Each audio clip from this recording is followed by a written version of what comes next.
What is going on, guys? It is Zero, and welcome to episode 3 of playing MapleStory properly. In the last episode, we gathered 5 accessories for our Meso farming Kana, and over the weekend I farmed a lot.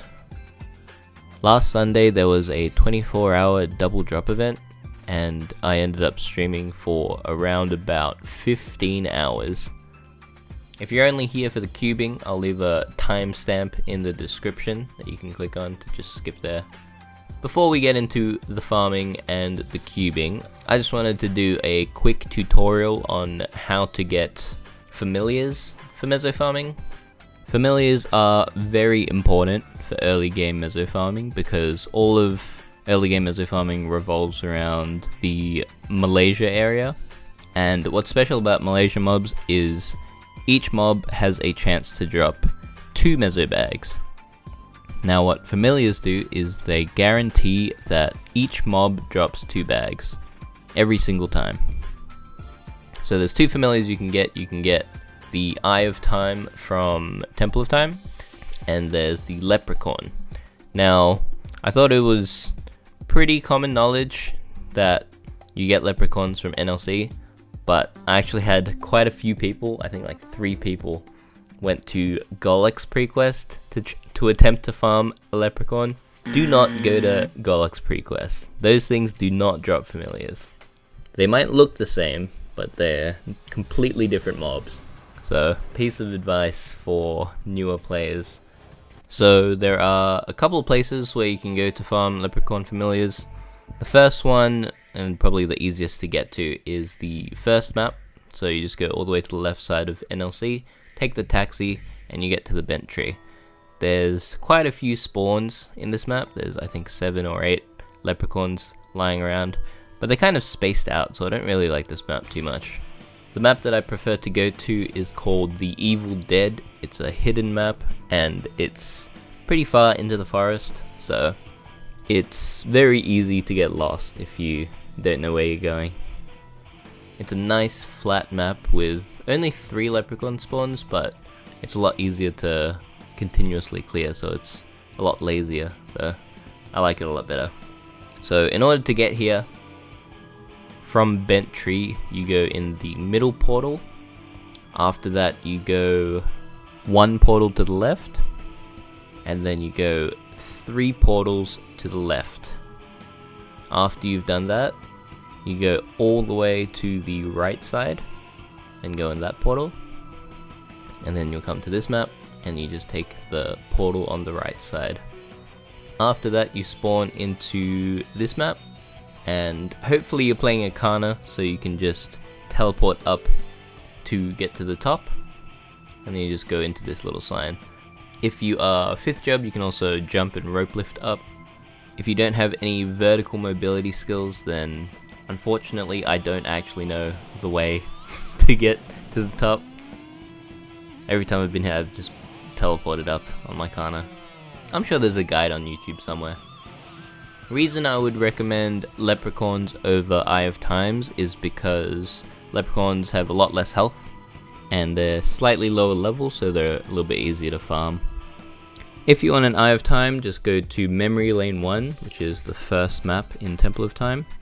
It has the most amount of Eye of Time spawns. Just be aware that these mobs are a lot tankier than leprechauns, so they're a bit harder to farm if you're a brand new player. They both do the exact same thing, except Eye of Time has a longer duration. Moving on to Meso farming.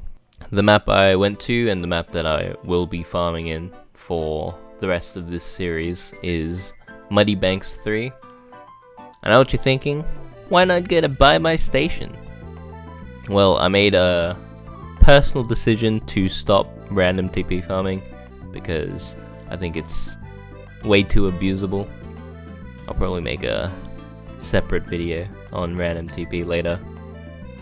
But this is the 2nd best map in Malaysia. Basically all you have to do is put Kishan on the right side, Tengu on the left side, and then loot every 2 minutes. Pretty simple. I'll show you guys my rotation for about 2 minutes, and then we'll get into the cubing. Oh, one more tip for newer players. When you start on a fresh account in Reboot, you get a Reboot gift box. You always want to use all of the resources in that box on your Meso farmer. So you'll get about 3 epic pot scrolls, a unique pot scroll, a bunch of master cubes, a bunch of Meister cubes. All very useful in getting you kickstarted on making your Meso gear. So yeah, this is basically what I did for about 15 hours on Sunday.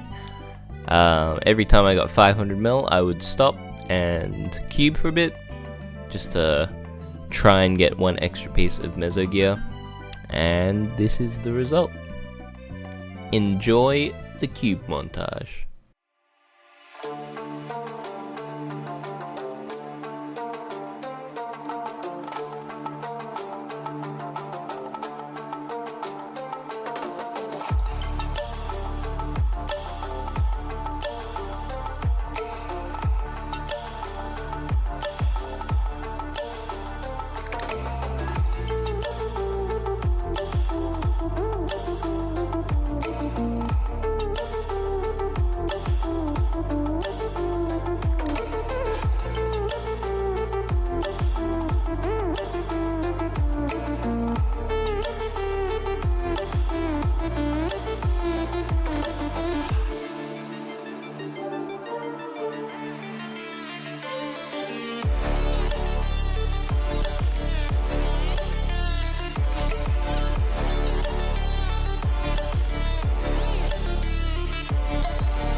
Alright, so that concludes the cube montage. We got everything done. We got legendary 20% Meso on everything. So 100% Meso from gear. We finished our inner ability as well. So Meso farming Kana is fully set up, fully ready to go. Yeah, so now we can funnel all of the funds into Batman. Now, after we finished our Meso gear, I continued farming for another few hours. We saved up 3 bill, so we have a decent amount to play with. So I'll go ahead and transfer that. Transfer it over. And that will be the next video. So I'd just like to say thank you guys so much for watching, and I'll see you guys next time. Bye.